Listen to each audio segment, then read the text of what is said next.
வாழ்க்கையில் கஷ்டங்களை எப்படி எதிர்கொள்ள வேண்டும் தெரியுமா?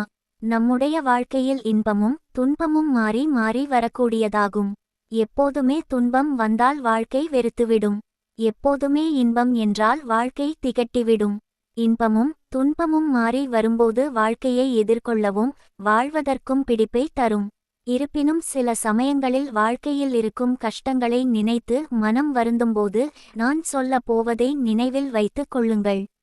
எப்போதாவது மலையேறியதுண்டா? கடினமாக மலையேற்றம் செய்த பிறகு கடைசியாக மேலே ஏறி காணக்கூடிய காட்சி அற்புதமாக இருக்கும். கஷ்டப்பட்டு மலையேறியதை மறந்துவிடும் அளவிற்கு அழகோவியமாக இருக்கும் இயற்கையை ரசித்துக் கொண்டேயிருக்கலாம். அப்படி நாம் உயரமான மலையினை ஏறி அங்கிருந்து கீழே வந்த பாதையை பார்க்கும்போது, நாம் வரும்போது பிரமாண்டமாக தெரிந்து வீடுகளும் கட்டிடங்களும் உயரத்திலிருந்து பார்க்கும்போது சின்ன பொம்மைகள் போல காட்சியளிக்கும். இவ்வளவு ஏன், உலகத்திலேயே உயரமான எவரெஸ்ட் மலைக்கூட விமானத்திலிருந்து பார்க்கும்போது சிறியதாக தெரியும். நம்முடைய வாழ்வில் வரும் கஷ்டங்களும் இது போன்றது தான். பக்கத்திலிருந்து பார்க்கும்போது எல்லா பிரச்சனைகளும் பிரமாண்டமாகவும் பெரிதாவும் தெரியும். இதுவே பிரச்சனைகளை தூரத்தில் வைத்து பாருங்களேன், அது எவ்வளவு சிறிய பிரச்சனை என்பது புரியும். இதுக்கு போயா இவ்வளவு வருத்தப்பட்டோம் என்று ஆகிவிடும். பிரச்சனை எப்போதும் நம்மை வருத்தப்பட வைப்பதில்லை.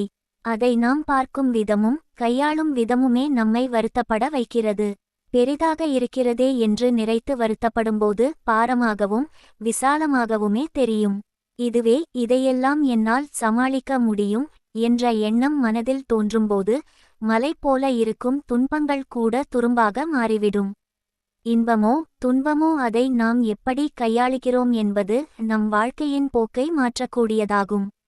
நாம் வாழ்க்கையில் வெற்றி பெற்று வெவ்வேறு உயரத்தை அடையும் போதும் அதுவரை நம்மை செய்த கேலி கிண்டல் அவமானம் போராட்டம் இவை அனைத்துமே நமக்கு சிறிய துரும்பாகவே தெரியும்.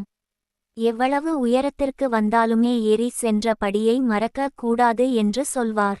இன்று நாம் வாழ்க்கையை சிறப்பாக வாழ்வதற்கு அன்று பட்ட துன்பங்களும் கஷ்டங்களுமே காரணமாகும் என்பதை நினைவில் கொள்ள வேண்டும்.